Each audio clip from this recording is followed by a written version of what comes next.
ఎన్ని రోజులు రాకుంటుంటావు వాన, ఎన్ని రోజులు దాక్కుంటావు పైన అని ఇన్ని రోజులు పాటలు పాడుకున్నది ఇని నేనున్నాను నేను విన్నాను అన్నట్టే ఉంది వాన కథ.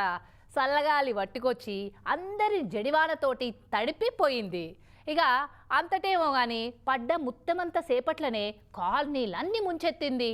కార్లను బండ్లను కట్టె పుల్లల లెక్కనే కొట్టుకోవేతటి వేసింది.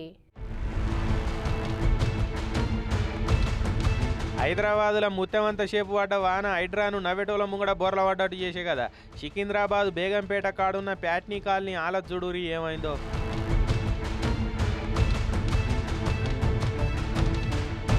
ఇళ్లకు నిలువెడు లోతుల నీళ్ళు వచ్చినాయి. లక్షల రూపాయలు పెట్టుకున్న ఫర్నిచరు ఇంట్లో వస్తువులా అని వరద పాలైపోయినాయి.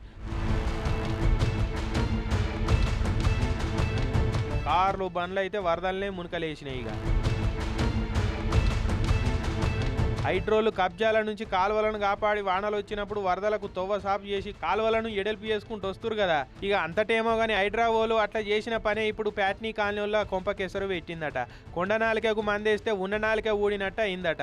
ఒక ఆయన కాలువ కబ్జా పెట్టిరని కాలువ మీద కట్టిన గోడగూల కొట్టిరు హైడ్రావోలు. కథ ఇక ఈ ముత్తమంతా వానకే కాలువలకే వెళ్ళిపోయే వరద అంతా కాలనీలకు వచ్చింది. ఇండ్లు మునిగినాయి. హైడ్రోలు చేయబట్టే మాకు ఇట్లా అయిందని కాలనీ వాళ్ళంతా సలసల మసులుతున్నారు. ఇప్పుడు నిన్న రంగనాథ్ సార్ అడవికి పోయినప్పుడు కూడా ఆయన మీదనే గరమయ్యారు బాగా. మా రిపోర్టర్ శ్రవణ్ పోయిండు. ఆడి పరిస్థితి ఎట్లున్నదో అరుచుకునేది. అందుకో ఏమైంది శ్రవణ్, ఒకసారి చెప్పుకరా అంతా ఏమైంది అసలు? నిన్న 5 minutesలో వాటర్ లోపల వచ్చేసినది ఇంట్లో. Because of this Hydraa and controlment problem. ఇక మరి హైడ్రోలు ఏం చేసిరు సారు అంటే అంతా వాళ్ళు బ్రేక్ చేసేసిన, నాలా మీద వాళ్ళు బ్రేక్ చేసే ముందు కట్టేది ఏముంది అది ఏం తెలియదు. అంతా ఖాళీ వచ్చి బ్రేక్ చేసినారు, మళ్ళీ ఆపినారు.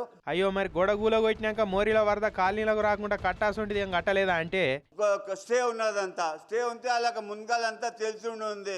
మున్గాలు ఏమైనా నోటీస్ బిటీస్ ఎందుకు పంపలేయాలి. ఇన్నరా పాపం ఈ సారోళ్ళ ఇల్లంతా ఆగమైపోయింది. అగో మొత్తం వరద పాలైపోయా. మరి రాత్రి అంతా ఏడున్నారు, ఎట్లున్నారు, ఏం తిన్నారు అని అడగకపోతే శ్రవణ్ బాయ్ నేను హోటల్లో ఉన్నా. ఇప్పుడు ఎక్కడ నిలబడాలన్నా?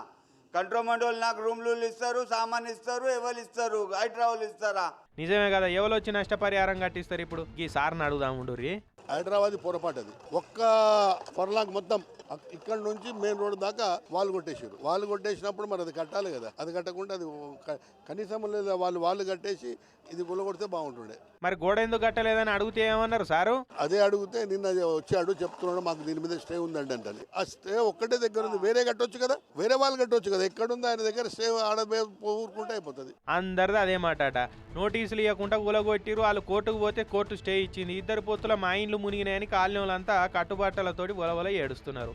హైడ్రోలు కూడా బుల్డోజర్ సూప్తోటి కాకుండా అలా బుద్ధి సూప్తోటి కూడా ముందస్తు ఆలోచన చేసుకోవాలి కదా అంటున్నారు బాధితులు. సిటీలో చాలా మట్టుకు చిన్న వానకే చిత్తుబొత్త అవుతుంది. ఇక జడివాన అంటే జంజాటమే ఉంటుంది. కబ్జాలు కూలగొట్టి చేతులు దులుపుకునుడే కాకుండా దాని తర్వాత తలెత్తే పరిస్థితులను కూడా అంచనా వేసుకుంటే గిట్లా మంచి పనులు చేసి మాటలు పడే అక్కరు ఉండకపోవని అంటున్నారు చాలా మంది.